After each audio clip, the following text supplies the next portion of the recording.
오늘 우리가 18장을 보는데, 그러니까 16장 사건 때문에 17장, 18장이 있는 거예요. 16장 뭐였죠? 무슨 사건이 있었죠? 16장 제목이 뭐였죠? 고라 반역이죠. 그러니까 고라 반역 그 사건은, 그러니까 고라 혼자 한 게 아니고, 우리가 제목은 고라 반역 그렇게 붙였지만, 그럼 고라 혼자서 한 게 아니라 뭐 고라와 루벤 지파의 아비람, 다단 뭐 이런 사람들을, 그리고 250명의 리더들, 그러니까는 몇 명이에요? 253, 254, 최소한 254명이 모세와 아론의 지도권에 도전하는 사건이 있었잖아요. 바로 그 사건이 있으면서 하나님께서 이제 그 주동자들은, 그 반역을 일으킨 그 주동자들은 다 하나님께서 이제 심판으로 제거를 하셨고, 그런데도 이게 뭐예요? 분위기가 가라앉지가 않는 거예요. 백성들 사이에서 모세와 아론을 원망하는, 그 지도자들을 원망하는 그 후유증이 계속 남아있게 되는 거예요. 항상 제가 얘기했죠. 이 교회가 한번 그런 어떤 리더십에 관련한, 그러니까 지도자에 대한 원망의 사건이 있으면 그 일이 그렇게 쉽게 해결이 되질 않아요. 그냥 일 자체는 해결이 될 수 있어요. 그 사람을 뭐 내쫓는다든지, 그러니까 출교를 시킨다든지, 아니면은 징계를 줘서 일 자체는 쉽게 마무리가 될 수 있는데, 교회는 뭐냐면은 일이 문제가 아니라 교회는 분위기예요, 분위기. 이 영적인 분위기가 한번 딱 흔들려 버리면 이게 굉장히 오래 가는 거예요. 하나님께서 그걸 아시기 때문에 그런 영적인 어떤 성령이 주도하시고 성령이 이끄시는 그 분위기를 흐리게 하는 사람을 하나님 굉장히 싫어하시는 거예요. 왜냐하면 그 분위기가 한번 어긋났을 때 그것을 다시 잡아오기가 이게 쉽지가 않아요. 그거는 몇 년이 걸릴 수도 있고, 그건 어쩌면은 영원히 그 교회가 회복을 못할 수도 있어요. 교회가 끝장나는 수가 있어요. 그래서 그 영적인 분위기, 성령이 목회자를 통해서, 지도자를 통해서 이끌어 가시는 그 분위기를 반항하면서, 대항하면서 흐트러뜨리는 것에 대해서 하나님이 기뻐하시질 않는 거예요. 왜냐? 오늘 우리가 성경을 보고 있지만 이게 후유증이 계속 남아있게 되는 거야. 이게. 그래서 17장, 18장은 16장 사건 때문에 일어났다고 봐야 돼요.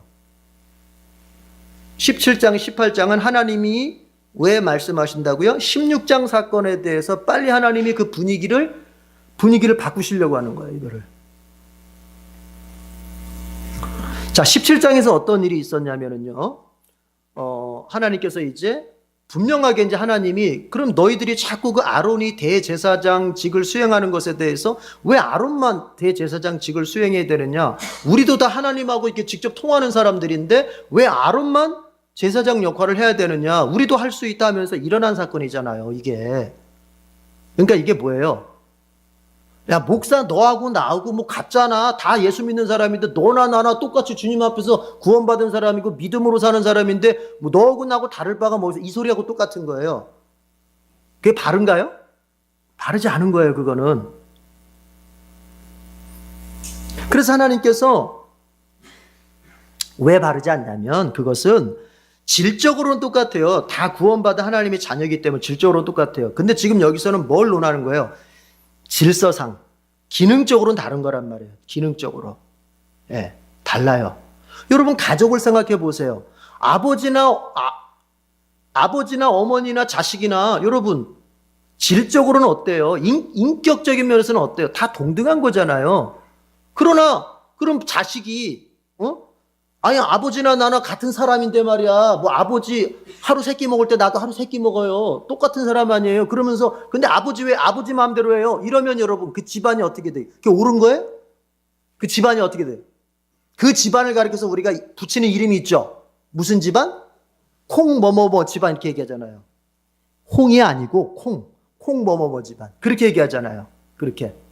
왜요? 집안에 질서가 없는 거예요. 그러니까 공동체에는 질서가 있어야 돼요. 공동체에는 뼈대가 있어야 돼요. 뼈대가. 그래서 하나님께서, 그러면 내가 누구를 택했는지를 내가 직접 보여주겠다 해가지고 이제 그 12지파의 지도자들의 지팡이를 가져오라고 해서 거기서 누구의 지팡이에 싹이 났어요?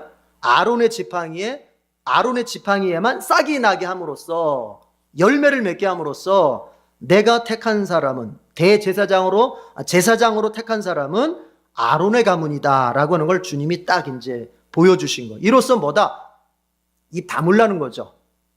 다른 지파들은 뭐하라? 입 다물어라. 더 이상 제사장권에 대해서 갖다 붙어 말하지 마라. 입 다물어라. 아니, 아론이 무슨 자격이 있어? 아유, 뭐 자식도 제대로 교무시켜가지고 그냥 그 불태워 죽게 만든 그 사람 뭐, 이렇게 말하지 말라. 입 다물고 있으라는 거예요. 누가 택했다? 내가 택했다는 거예요. 네. 여러분, 신자는 어떤 면에서는 조금요 대범함이 있어야 돼요. 어떤 대범함? 내가 인격이 모자라요. 내가 삶에서 조금 부족함이 있어요. 도덕적으로 좀 부족한 면이 있을 수 있어요. 지식적으로도 부족한 면이 있을 수 있어요. 그러나 여러분, 신자가 이 정도 배짱은 있어야 돼요. 그래도 하나님이 날 택해 주셨다. 이 담대함이 있어야 돼요. 세상 사람들은 영적인 그 원리를 모르기 때문에 세상 사람들이 나에 대해서 판단할 때는 도덕성과 윤리성, 이걸 가지고 판단해요. 내가 도덕적으로 모자랄 수 있어요. 아직 내가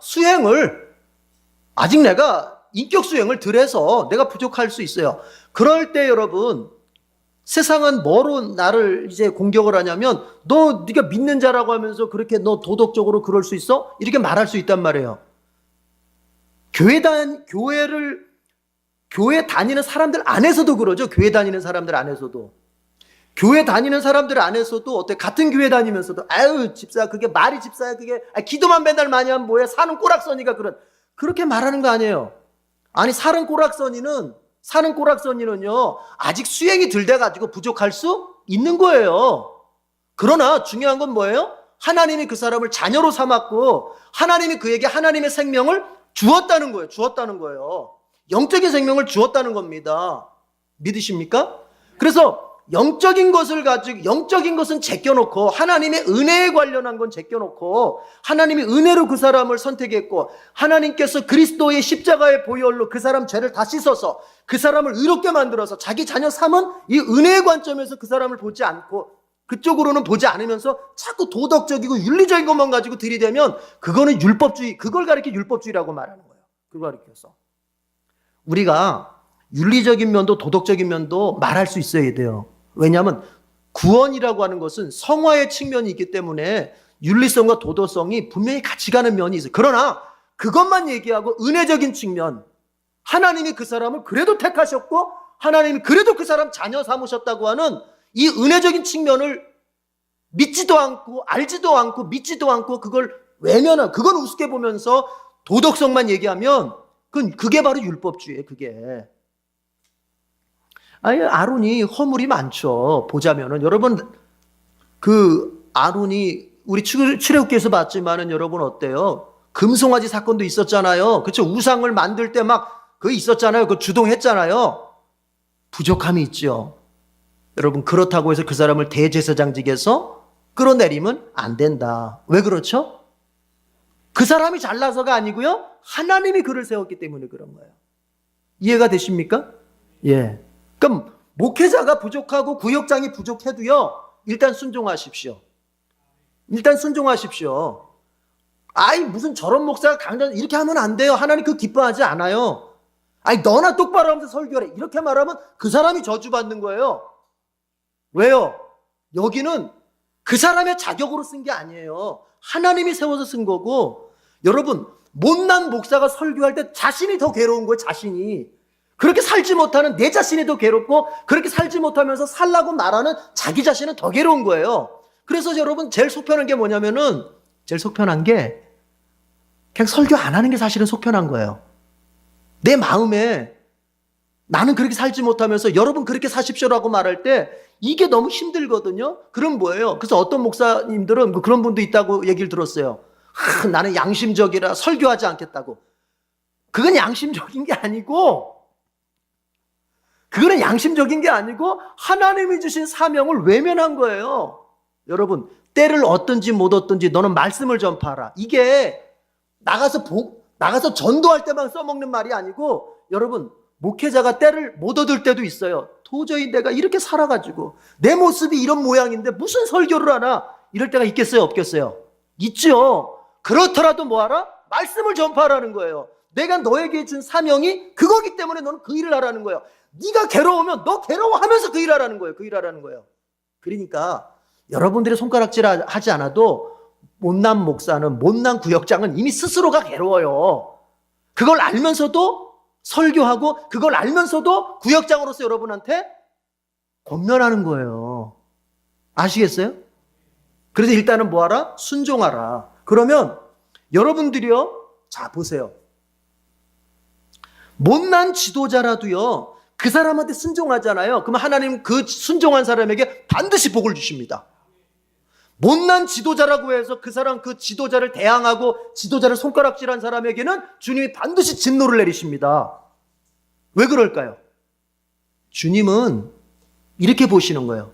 야, 못난 지도자라고 해도 내가 세운 걸 네가 인정하고 거기에 순종한 너의 믿음에 복을 준다, 이거. 너의 믿음에.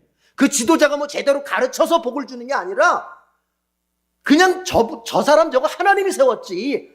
그러니까 하나님께 내가 순종하는 마음으로 내가 순종해야겠다, 이 믿음의 복을 주시는 거라고요.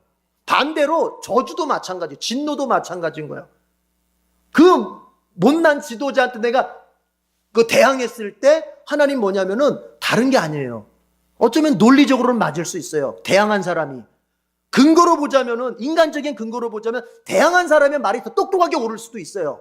그러나 문제는 뭐다? 그 사람 누가 세웠다? 하나님이 세웠다는 것이고, 그 못난 지도자에게 대항한 거는 누구한테 대항한 꼴이 되는 거예요? 하나님께 대항하는 꼴이 되니까 하나님이 진노하시는 거예요. 지도자의 윤리와 도덕이 먼저가 아니라 권위. 그 권위의 근거가 어디에 있나를 먼저 봐야 돼요. 누가 세웠기 때문에? 하나님이 세웠기 때문에.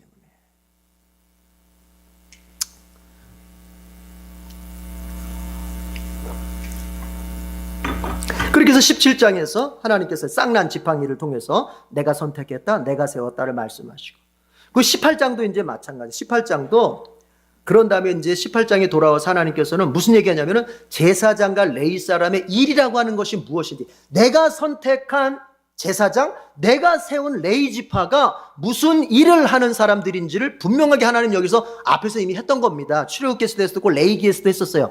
여기서 다시 한번 하나님이 읊으시는 거예요. 왜? 아니 자꾸 이게 말들이 많으니까 조용히 해봐. 내가 얘네들이 무슨 일을 하는, 내가 얘네들한테 뭘 시켰는지를 내가 알려줄 테니까 하면서 말씀하시는 거예요. 그리고 그 일을 했을 때 이제 이스라엘 백성들은 제사장과 레위 지파에게 뭘 줘야 되는지, 그 보상으로 사례비를 뭐를 줘야 되는지 이런 얘기를 하는 거예요. 그래서 오늘은 보면은 제사장 레위인과 제사장의 직무에 관련된 얘기, 그리고 그들의 분깃, 그들이 받을 사례에 대한 얘기를 하게 됩니다. 자, 보시죠. 첫 번째 단락이 1절에서 7절까지, 여긴 직무에 대한 얘기예요. 그러니까 무슨 일을 하느냐, 제사장과 레위인은 같이 나옵니다. 한 단락 안에. 자, 1절 먼저 나침반 표시할게요. 1절. 1절 나침반 표시할게요. 18장, 민수기 18장 1절 나침반 표시하고 다 같이 읽어봐요. 시작. 주님께서 아론에게 말씀하셨다. 성소를 범한 죄에 대해서는 너와 너의 아들들과 너와 함께 있는 내 아버지 집 식구들이 책임을 진다. 그리고 제사장 직분을 범한 죄에 대해서는 너와 너에게 딸린 아들들만이 책임을 진다. 자, 3절 망원경 표시하고요. 7절도 망원경 표시해봐요. 3절 망원경 표시, 7절도 망원경 표시. 자, 다 같이 읽어봐요. 3절 시작. 그들은 내가 시키는 일만 해야 하며 장막일과 관련된 모든 일을 맡아서 해야 한다. 그러나 그들은 성소의 여러 기구나 제단에 가까이 하여서는 안 된다. 그렇게 하였다가는 그들뿐만 아니라 너희마저 죽게 될 것이다. 7절 다 같이 읽어요. 시작. 그러나 제단과 관련된 일이나 휘장 안에서 일을 하는 제사장 직무는 너와 너에게 딸린 아들들만이 할 수 있다. 너희의 제사장 직무는 내가 너희만 봉사하라고 준 선물이다. 다른 사람이 성소에 접근하면 죽음을 당할 것이다. 이제 1절은 뭐냐면 하나님께서 제사장에게 준 그 임무와 레위인에게 준 임무를 말씀하시면서 1단락이 첫 번째 단락이 이렇게 말씀하세요. 성소에 관련한 죄는 제사장과 레위인이 같이 지는 거예요. 여기 말한 성소는 성막 전체를 말하는 거예요. 성막. 그러니까 성막과 관련된 일에 대해서는 제사장도 책임지고 레위인도 책임지는 거예요. 그러나 제사장 직분에 관련된 일에서는 레위인은 책임이 없어요. 제사장만 책임을 지면 된다. 그게 1절의 내용이에요. 자, 그러면 이게 어떻게 되느냐 보세요. 먼저 레위 지파는 3절이 그 얘기입니다. 레위 지파는요 어떤 일을 하는 거냐면은 제사장으로부터 지침을 받아서 제사장이 시키는 일만 하게 돼 있어요. 그 일이 주로 뭐냐면은 성막과 관련된 일이에요. 성막을 만든다든지 이동할 때 성막을 거둔다든지 그 성막을 이동할 때 짊어진다든지 하여튼 성막을 뭐 이렇게 관련된 일. 그러나 이 레위 지파가 하면 안 되는 게 뭐냐? 하면 안 되는 게 제사와 관련된 일을 하면 안 돼요.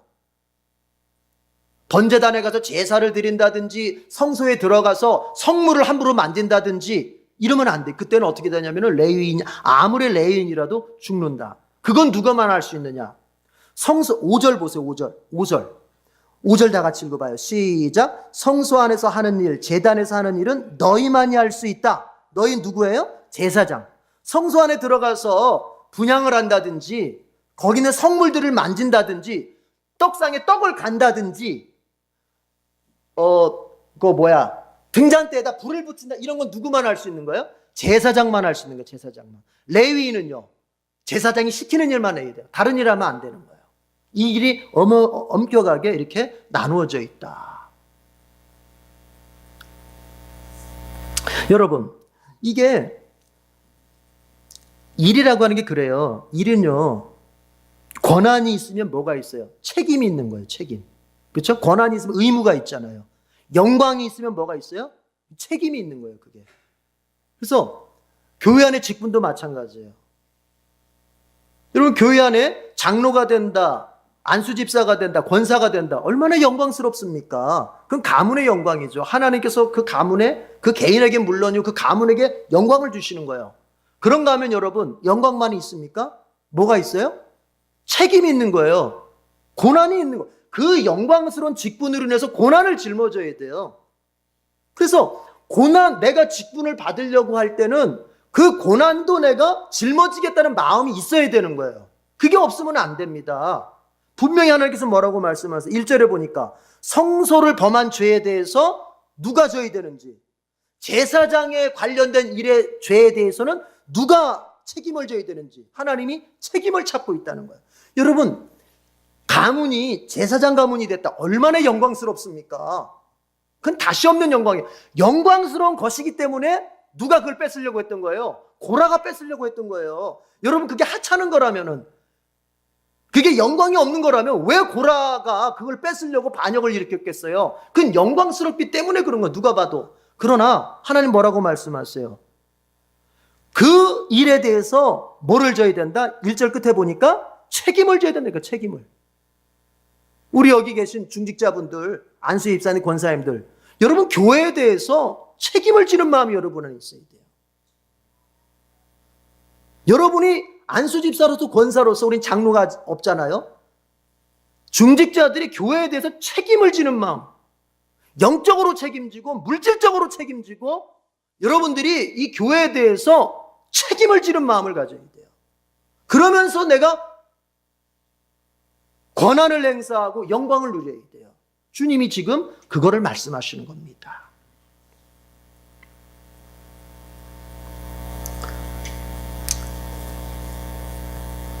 한번 따라해 봅시다. 직분에는 권리와 의무가 있다. 영광과 책임이 있다. 같이 있어요. 같이. 영어 성경으로 보니까요, 이런 말을 돼 있더라고요. 책임을 견뎌야 된다. 그렇게 표현해서 bear responsibility 이렇게 돼 있더라고요. bear, 견뎌야 된다는 거예요.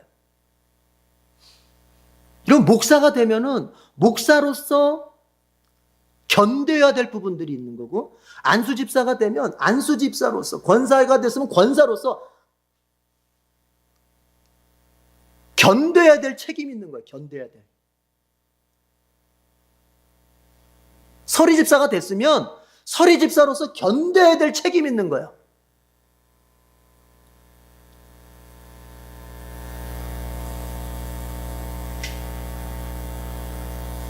우리는 너무 직분에 대한 영광만 생각해요. 그래서 안 뽑히면 화나고 뽑으면 그때부터 나태해지고. 아니, 안수집사가 안 되고 권사가 안 됐을 때는 열심히 했던 사람도 장로가 되고 안수집사가 되고 권사가 되면 더 이건 일을 안 해. 아니, 우리 교회가 그렇다는 게 아니라 우리 교회는 그런 사람이 없어요.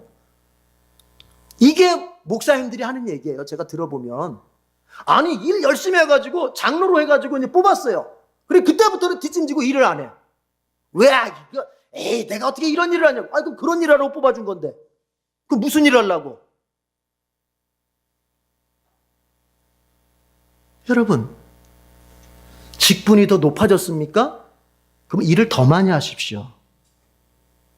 주님이 그 직분을 준 것은 더 좋은 위치에서 더 많은 일을 하라고 그 직분을 주신 거예요. 책임져야 돼요. 영적으로 책임지시고 물질적으로 책임지시고, 그리고 여러분들은 교육적으로 책임질 수 있어야 돼요. 중직자가 됐으면, 직분을 얻었으면 여러분 이 직분에서 내가 다른 이들에게 교육적 모델이 될 수 있어야 돼요. 책임을 져야 돼요. 나를 보면서, 안수집사들을 보면서 안수집사 아닌 사람들이 어떤 신앙을 배울 것 같아요? 권사를 보면서 권사가 아닌 사람들이 신앙이 어떤 걸 배울 수 있어야 돼요. 서리집사를 보면서 서리집사가 아닌 사람들이 아하, 서리집사를 임명받으면 저렇게 해야 되는 거구나, 이거를 배울 수 있어야 되는 거예요. 책임을 져야 돼요. 그 얘기를 지금 하고 있습니다. 여러분, 공동체라고 하는 건 어떻습니까? 여러분, 공동체가요, 평안하고 형통해야 되잖아요. 맞죠? 여러분, 가정도 그렇고 교회도 그렇고 크게 보면 이 대한민국, 이 국가도 그래요.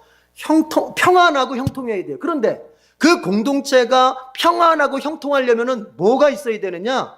여러분, 각자 맡은 일에 성실해야 됩니다. 각자가에게 맡겨진 일이 있잖아요. 그거에 성실해야 돼요. 자꾸 남의 거 이렇게 눈치 다지 말고 나한테 맡겨진 일을 하는 거예요. 나한테 맡겨진 일. 나한테. 내가 목사를 맡았으면 목사로서 해야 될 일을 내가 여러분 성실하게 해야 되는 거예요. 다른 직분도 마찬가지. 성실하게. 그럴 때에 여러분 그 공동체가 평안할 수 있고 형통할 수 있어요. 가정도 보세요. 가정도 가장이 가장 노릇을 제대로 하고 아내가, 엄마가 그 노릇을 제대로 할 때, 자식은 자식 노릇 제대로 할 때 그게 평안한 거예요. 한 사람은 죽어나가 떨어질 정도로 가정을 위해서 막 헌신하는데 다른 가족들이 자기에게 맡겨준 어떤 그 역할에 대해서 불성실하면 어떻게 돼요? 평안이 있어요? 없는 거예요. 없는 거예요. 이 가정이 그래요. 가정. 여러분의 가정이 평안하길 바랍니다. 그러려면 남편은 남편으로서, 아내는 아내로서, 자식은 자식으로서 자기 역할에 성실해야 돼요. 그런 데서 오는 거예요, 평안은. 네. 교회도 그렇습니다. 갑자기 그 생각이 나네요. 여러분, 얼마 전에 그 뉴스 보니까는 대통령께서 이렇게 도시락 배달도 하고 그러셨다는데, 저는 그 부분에 있어서는 저는 별로 그렇게 그것이 아름다운 모습일 수는 있어도 그게 대통령으로서의 할 일은 아니라고 저는 생각을 해요, 개인적으로. 여러분, 국민이 대통령을 뽑았을 때는요, 도시락 배달하라고 뽑은 게 아니에요. 대통령만으로 할 수 있는 그 일을 하라고 뽑은 거예요. 아시겠어요? 그런데 자꾸 이렇게 가서 이렇게 아름다운 그림을 좀 연출해 보려고 그렇게 갖다 주고 좋아요. 그러나 여러분, 그것은 대통령이 아니더라도 그저 그 도시락 배달해주는 직원이 갖다 줘도 되는 거예요. 그거는. 중요한 건 뭐예요? 대통령의 영향력 아래에서 감당할 수 있는 그 일을 감당해야 되는 거예요. 목사도 마찬가지예요, 여러분. 여러분이 볼 때 좋은 목사는 어떤 게 좋은 목사예요? 목사만이 할 수 있는 그 일을 열심히 해요. 그 일을 성실하게 감당하고 목사로서 해야 될 그 일을 잘 감당할 때 그게 좋은 목사인 겁니다. 여러분의 수준에서 그걸 맞추면 안 돼요. 마찬가지예요. 안수 집사님, 권사님들 다 마찬가지예요. 내가 아니면 할 수 없는 그 일을 해야 되는 거예요. 그게 성실한 거예요. 이해가 되십니까? 그러라고 뽑아준 거예요. 그러라고.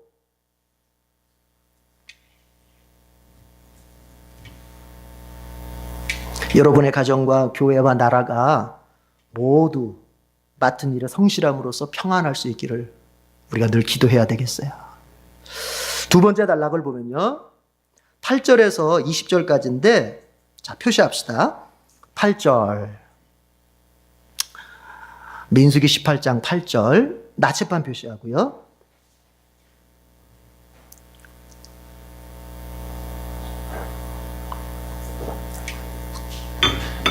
다 같이 읽어봐요. 시작. 주님께서 아론에게 말씀하셨다. 내가 제물로 받은 것 이스라엘 자손이 거룩히 구별하여 나에게 바치는 것은 모두 너에게 준다. 나는 그것들을 너와 너의 아들들의 몫으로 언제나 지켜야 할 규례로 준다. 19절 망원경 표시했던 거 같이 읽어봐요. 19절 망원경 표시하고 보조 9절이죠. 시작. 이스라엘 자손이 들어올려 나 주에게 바친 거룩한 제물은 내가 너와 너에게 딸린 아들 딸들에게 영원한 분깃으로 모두 준다.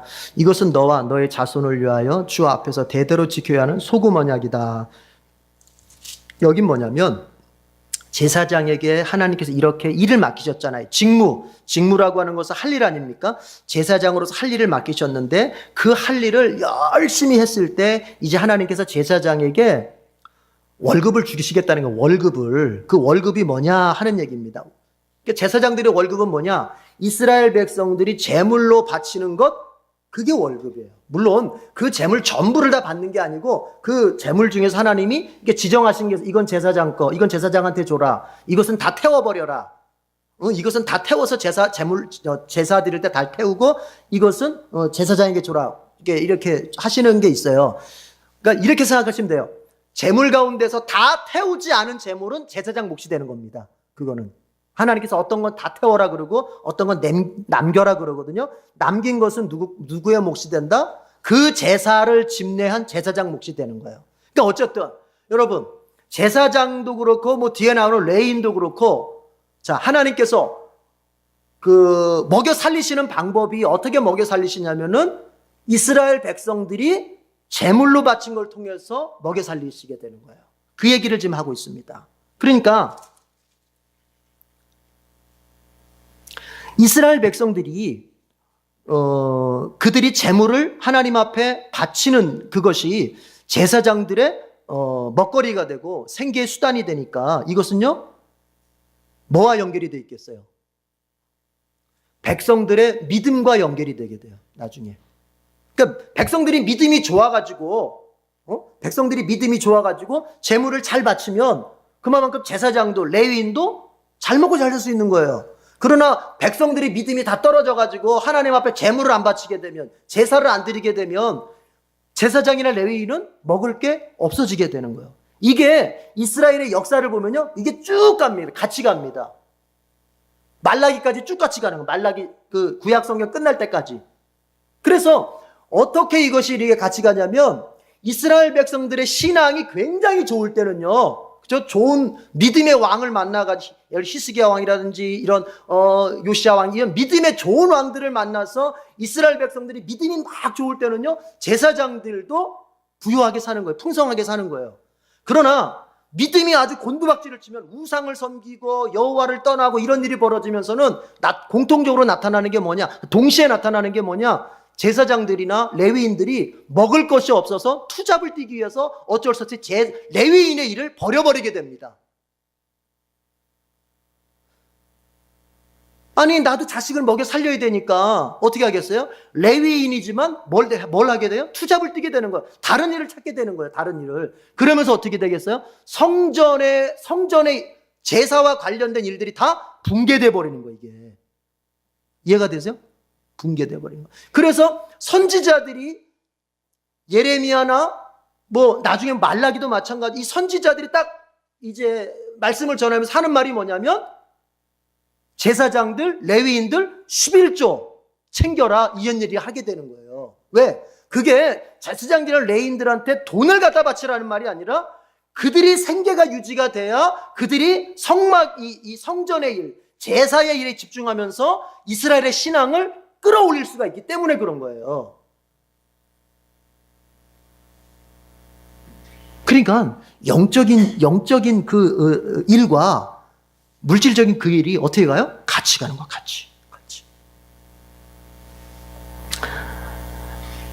그래서 하나님께서 제사장들에게 이제 주시는 것 쭉 이야기하면서 재물을 뭐 더 자세하게 얘기할 수 있지만 그렇게보다는 하여튼 이스라엘 백성들이 바치는 재물 가운데에서 일부를 하나님께서 제사장들의 몫으로 주신다. 그 정도 하고요. 그 언약을 19절 끝에 보니까 소금 언약이라는 말의 핵심은 뭐냐면 변치 않는, 소금은 변치 않는 것에 대한 상징이거든요. 변치 않는. 네. 자, 레위인을 보겠습니다. 레위인 이번에는 21절 지도 표시하십시다.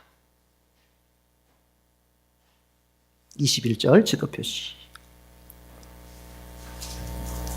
그리고 읽어봅시다. 21절 시작. 나는 레위 자손에게는 이스라엘 안에서 바치는 열의 하나를 모두 그들이 받을 유산으로 준다. 이것은 그들이 일을 거두는 것에 대한 보수이다. 열의 하나 11조죠. 그러니까 이스라엘 백성들이 바치는 11조를 가지고서 레위인들에게 하나님이 보수, 월급을 주겠다는 거예요. 월급을. 이스라엘의 11조가 레위인들의 월급이 되는 거예요. 그 얘기를 21절에서 하고 있고요. 24절 다 같이 나침반 표시, 24절 나침반 표시하고요.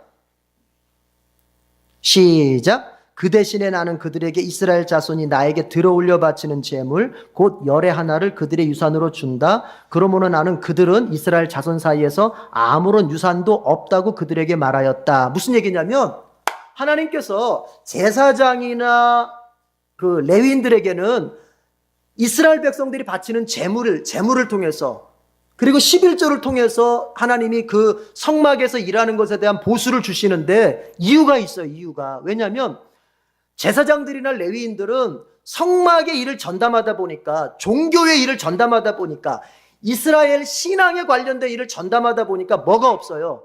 그들에게는 생계의 터전이 없어요. 우리가 이제 나중에 보지만은 이스라엘 백성들이 가나안에 들어가면은 뭐를 분배해 줍니까? 땅을 분배해 주잖아요. 기업을 분배해 주잖아요. 12지파에게 다 기업을 분배해 주잖아요. 그런데 레위 지파에게는 땅이 가요, 안 가요? 안 가는 거예요. 땅을 주지 않고 그저 남의 지파에, 다른 지파에 일정한 땅을 얻어가지고 쉽게 말하면 전세 얻어서 거기서 집 짓고 사는 거예요. 그러나 그 땅은 그들의 것이 아니에요. 그래서 하나님께 지금 하시는 말씀이 24절에 그거예요. 그들에게는 아무런 유산이 없다. 레위인들에게는 아무런 유산을 주지 않아, 하나님이. 그러니까 백성들이 바치는 제물로 먹고 살 수밖에 없다. 이렇게 지금 하나님이 말씀하시는 거예요. 여러분, 목회자가 목회에만 전념할 수 있는 것은 여러분들이 물질로 목회자의 삶을, 생계를 책임져 줄 때 더 잘 일어나는 거예요. 좋은 설교, 더 깊이 있는 설교, 능력 있는 설교를 듣고 싶으면 여러분들이 물질로 목회자를 더 잘 섬겨줘야 돼요. 딴 데 가서 일하지 않고, 처자식 먹여 살리기 딴 데 가서 일하지 않고, 더 기도 많이 하고, 더 책 많이 보고, 더 연구할 수 있도록 집중해서, 몰입해서. 그렇게 되려면 뭐가 준비가 돼야 돼요? 먹고 살 수 있는 그 생계가 준비가 돼야 되는 거예요. 그래서 좋은 교회는 뭐냐면, 좋은 교회는 목회자가 설교 준비를 잘 할 수 있도록 그냥 지원을 해주면서 그 목회자로부터 정말 하나님의 깊이 있는 영적인 말씀을 듣기를 원하는 교회가 좋은 교회예요. 그런데 목회자로부터 좋은 설교는 듣기 원하면서 지원은 안 해주면서 이러면 이건 좋은 교회가 아니에요. 어떤 교회는 들어보니까 목사님의 도서비로 나가는 돈이 1년에 1억이 넘어. 1억이. 도서비로 나가는 게. 그만큼 뭐예요? 그 목사님이 책을 그만큼, 왜냐면 책 읽는 데니까 그저 뭐 그냥 요 근처에 뭐 기독교 서점에 가서 뭐 몇천 원짜리 만 얼마 이 사보는 게 아니라 전 세계에 보내가지고 신학적 논문이나 논문을 다 사오는 거예요. 최신에 나와 있는 신학적 논문들, 세계의 그 유명한 석학들이 쓴 그 논문들 다 원본을 다 사와야 되니까 여러분 돈이 들겠어요, 안 들겠어요? 드는 거예요. 그거 와서 읽고 그거 와서 묵상하고 그거 가지고서 자신의 어떤 그 목회자의 영성과 지성을 깊이 있게 만들어가니 그 분의 입에서 나오는 설교라고 하는 것은 같은 성경 구절을 가지고 하는 설교라도 이게 다른 거예요.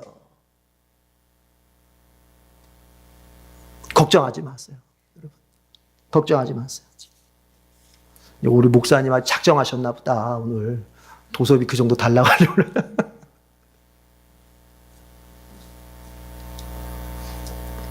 이게 연결이 돼 있다는 거예요. 연결이.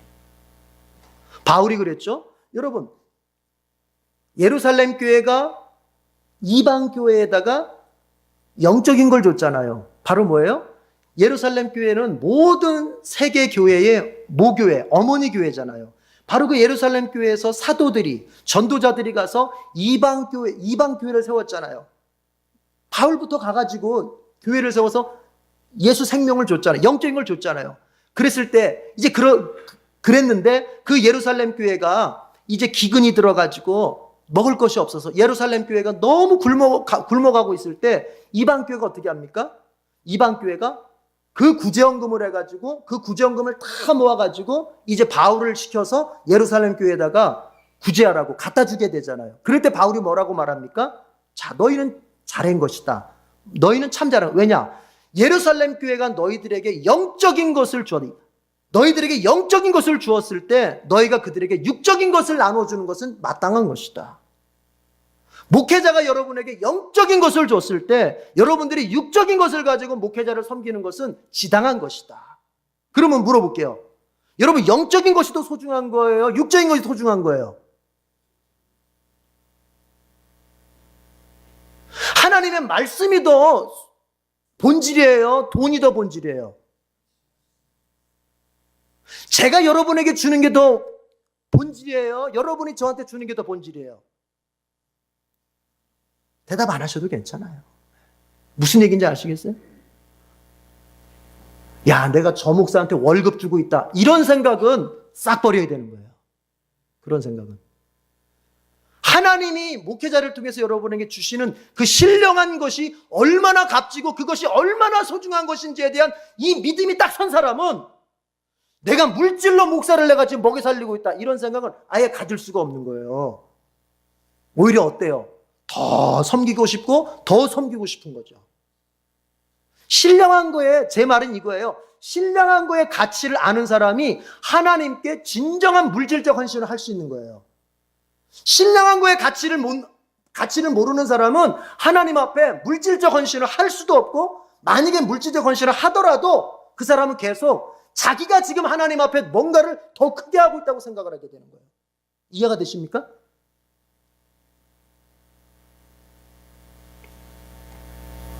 잘 이해가 되세요? 네. 그래서 그 사람이 물질을 어떤 식으로 대하고 있는지를 보면은 그 사람이 정말로 영적인 것에 대한 가치를 가지고 있는 사람인지 아닌지를 금방 알 수 있는 거예요. 여러분, 영적인 것을 가지고서는 그 사람이 영적인 사람인지 아닌지는 몰라요. 제 얘기를 잘 이해해 보세요. 왜냐? 영적인 것은 눈에 보이는 것이 아니기 때문에 누구라도 다 뭐 할 수 있느냐? 뻥튀기를 할 수 있어요. 뻥튀기를. 눈에 보이는 게 아니라서. 쉽게 말해서 누구든지 다 예수 잘 믿는 것처럼 말할 수 있고 누구든지 다 예수 정말 사랑하는 것처럼 고백할 수 있는 거예요. 그러나 그것은 검증할 길이 없어요. 말로 하는 것이고 그것은 눈에 보이는 게 아니기 때문에. 그러면 그 고백이 정말로 예수님을 얼마만큼 사랑하는지의 그 고백이 이제 증명이 되는 순간이 있어요. 그게 언제냐? 이 사람이 물질 앞에서 어떤 태도를 가지고 있느냐예요. 돈을 가지고서 어떻게 쓰느냐를 보는 거예요. 어떻게 쓰느냐. 그 돈을 주님을 위해서, 주님의 교회를 위해서 쓰는 것이 전혀 아깝지 않고 쓰고 쓰는 것이 이 마음의 기쁨인 사람은 정말 영적인 사람이에요. 그러나 11조 했으면 됐지 뭐 자꾸 교회에다 헌금을 해. 11조 하면 된 거지. 이래가지고 나머지 돈에 대해서 벌벌벌벌 떨면서 그저 그 돈이라고 하는 걸 가지고 내 어떤 육신의 삶과 그저 그냥 나만을 위한 것으로 쓰고 있는 사람은, 그 사람은 분명한 것은 뭐냐? 영적인 사람은 아니에요. 그 사람은. 그렇게 구별하는 거예요. 그러니까 영적인 것에 대한 그 구별을 뭐 가지고 할 수 있다? 물질적인 걸 가지고서 구별하는 거예요. 아시겠습니까? 이것은 너무나도 쉬운 거고요. 그래서 야고보가 했 얘기가 바로 그거예요. 여러분, 누가 믿음이 있는지 없는지를 어떻게 알아요? 우리는 몰라요. 여기 계신 여러분이 믿음이 얼마나 큰지 적은지 몰라요. 왜냐하면 믿음은 마음속에 있는 현상이기 때문에 우리가 마음을 열어볼 수도 없고 할 수 없어요. 그러면은 야고보 얘기는 그겁니다.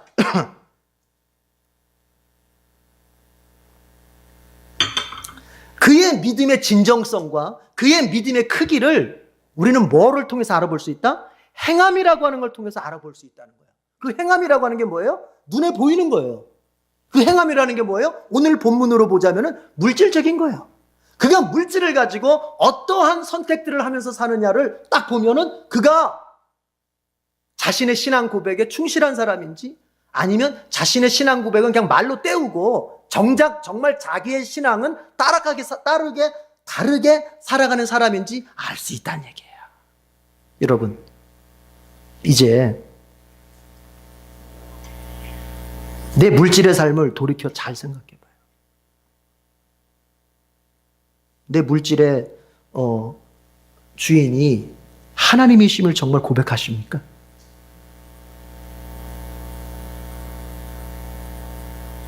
그러면 하나님이 원하시는 대로 잘 쓰셔야 돼요.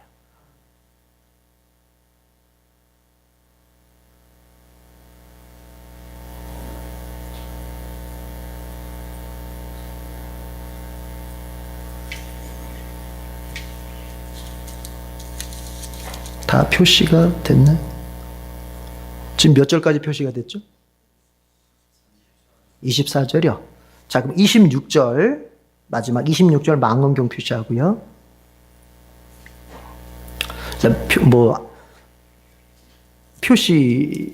표시하고, 내용은 별다른 내용이 아니고요. 자, 같이 읽어봐요. 26절 망원경 표시. 시작. 레위 사람에게 말하여라. 너는 그들에게 일러라. 너희가 이스라엘 자손에게서 내가 너희에게 유산으로 주는 열의 하나를 받을 때에 너희는 열의 하나 받은 것에서 10째 몫을 나 주에게 들어올려 바치는 제물로 드려라. 그러니까 뭐예요? 이스라엘 백성이 11조를 바쳐서 그것으로 레위인의 월급을 줬다면, 그래서 레위인도 받았어요. 그러면 레위인도 뭘 바쳐야 된다? 자기가 받은 것 중에서 11조를 또 바쳐야 된다는 거예요. 그러면 그 레위인들이 바친 11조는 누구의 몫이 되느냐? 제사장들의 몫이 되는 거예요.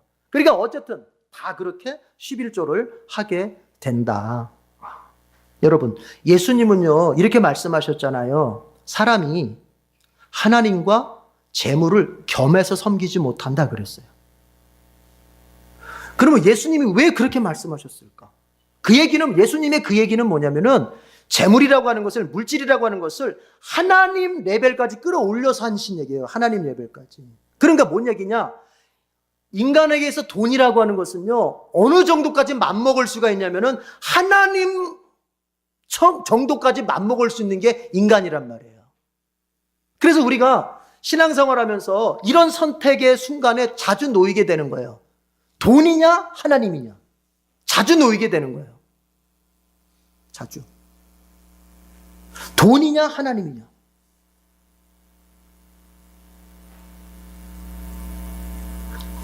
그것을 단순히 지금 이 순간 내가 하나님 앞에 11조를 내고 헌금을 했다. 그러므로 나는 돈에 대해서 다 했다. 이게 아닙니다. 이럴 수가 있어요. 11조를 바쳐놓고 재물의 노예로 살 수가 있는 게 신자예요. 이런 거죠. 자, 11조 했지? 나머지 10의 규는 누구 거다? 내 거라고 보는 거예요. 내가 거기에 노예가 돼버리는 거예요. 하나님은요, 우리에게 11조만 내 거고 나머지는 네 거니까 니마 이렇게 말씀하신 적이 없어요. 이런 거예요. 원래는 10개가 다 내 건데 네가 그 중에 하나를 바치면 다 바친 거로 내가 인정을 해주겠다. 이렇게 말씀하시거든요. 그러면 여기 그 이게 무슨 얘기예요? 다 10개가 누구 거라는 거예요? 하나님 거라는 거예요. 하나님 거. 그런데 너희들도 살아야 되니까, 현실을 살아야 되니까 하나만 바쳐도, 열에 하나 11조를 바치면 나머지 다 바친 거로 인정해 주는 거예요. 그러면 나머지 10개는 그 말 속에는 어떤 의미가 포함되어 있어요? 나머지 10개도 여러분 어떻게 써야 돼요? 하나님이 원하시는 대로 쓸 수 있어야 되는 거예요. 누구 거니까? 하나님 거니까. 여러분 신앙생활에 상당히, 이게 신앙생활에서요, 물질의 교육에 대한 얘기를 하지 않으면 상당수 신앙에 대해 잘못된 신앙으로 빠지기가 정말 쉬워요. 신앙생활에서 물질이 차지하는 그게 여러분 90%가 넘어요. 90%가. 그래서 물질을 잘 사용하지 못하면서 믿음이 좋을 수는 없어요. 이건 반드시 그래요. 그래서 예수님께서 그걸 아시기 때문에, 인간의 그 본성을 아시기 때문에 하나님과 재물이라고 하는 것을 같은 레벨에다 놓으시고 너희는 하나님을 선택해야 된다는 거예요. 하나님의 종들이 되십시오. 물질의 노예가 되지 마십시오. 여러분, 물질의 노예가 되면 그 사람은 불행합니다. 절대적으로 불행합니다. 삶이 자유롭지 못합니다. 염려와 근심이 떠나질 않습니다. 무엇을 하든 항상 이 마음이 두렵습니다. 그러나 하나님의 종으로 사십시오. 그러면요, 하나님이 책임져 주시는 거예요. 오늘 본문을 보세요. 오늘 이제 이 부분의 얘기를 하려고 하는 거예요. 여러분, 지금 이런 얘기 아닙니까? 제사장과 레위인 좋다. 너희들에게는 이 땅에, 가나안에 유산이 없다. 가나안 땅에서는 너희가 땅을 한 평도 얻지 못한다. 그런데 여러분, 하나님 뭐라고 말씀하세요? 내가 너희의 몫이라는 거예요. 내가 너희들의 재산이라는 거예요. 하나님이 제사장, 레위인, 자, 통합해서 레위인들의 물질이 되어주시고, 재산이 되어주시고, 땅이 되어주시고, 기업이 되어주시겠다는 거예요. 그건 무슨 얘기입니까? 하나님이 하나님의 종들을 책임져 주시겠다는 거예요. 여러분 믿으시기 바랍니다. 이걸 옛날 구약시대에 그 제사장이나 레위인으로 한정하지 마시고, 여기서 나오는 제사장과 레위인이 바로 나라고 여러분 이렇게 적용을 하시는 거예요. 왜요? 베드로전서 2장 9절에서 뭐라고 말했습니까? 구원받은 사람, 너희들은 왕같은 제사장들이다 그랬어요. 너희는 왕같은 제사장들이다. 우리가 제사장이야, 우리가. 그래서 루터가 베드로의 그 말을 근거로 해서 믿는 자 모두가 천주교에서 천주교에서 미사만 집례하는 그 사제만 하나님의 종이 아니라 모든 크리스찬들은 다 하나님 앞에 사제다. 만인 사제설, 그렇게 나가는 거예요. 모두가. 그러면 여러분 보세요. 하나님이 하나님의 종들을 책임져 주시는 거야. 그리고 더 나아가서요, 여러분, 우리가 물질의 필요를 하나님 앞에 구하고 그때그때 필요한 것을 구하고 그때그때 공급받아서 가는 거, 이것은 정상이에요, 정상. 그런데 우리가 절대로 빠지지 말아야 될 게 있어요. 신자는 절대로 이 땅에서 기업을 얻으려고 들면 안 되는 거예요. 이 땅에서 내가 뭔가 이렇게 막 부자가 돼가지고 막, 이건 신자의 신앙이 망할 길입니다. 하나님 앞에 하나님이 나에게 주신 직업의 일, 하나님이 나에게 주신 현실의 일을 내가 성실하게 살고, 내가 정말 애써서 노력하며 살았더니 하나님이 내게 물질의 복을 주셔서 내가 부자로 되는 것은, 그것은 열매이기 때문에 누릴 수 있어요. 그러나 그게 아니고, 내가 이 땅에서 뭔가 하여튼 부를 쌓아 올려가지고 이걸 내 자자손손 그냥 물려가면서 그냥 먹고 살아야 되겠다. 이거는 뭐냐? 이거는 레위인이 갈 길이 아닌 거예요. 그래서 하나님께서 레위인들에게 하는 말이에요. 가나안 땅에서 너희에겐 유산이 없다는 거예요. 여러분, 우리의 유산, 우리의 기업은 어디에 있습니까? 하늘나라에서 얻는 거예요. 천국에서 얻는 거예요. 언짢으신 표정들이시네.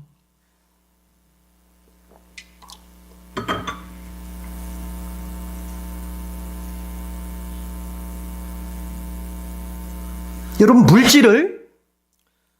물질 자체가 하나님 앞에 죄가 될 수는 없습니다. 돈 자체가 하나님 앞에 죄일 수는 없습니다. 그런데 바울이 디모데에게 이런 말을 하게 됩니다. 여러분도 잘 아시는 말씀이에요. 돈을 사랑함이 일만 악의 뿌리다. 돈 자체가 악이 아닙니다. 바울은 분명히 돈이 악이다 이렇게 말하지 않았어요. 돈을 사랑함이 악의 뿌리라는 거예요. 신자는 돈을 가지고 돈을 바라볼 때 어떻게 바라봐야 되냐면 주님을 위해서 이웃을 위해서 쓰는 것 이렇게 바라보는 것이지 그 돈에다가 막 애정을 막 이렇게 가진 않아요. 여러분, 하나님은요 일하는 자의 삶을 책임져 주십니다. 믿으시기 바랍니다. 오늘 여러분 예배 오셨습니다.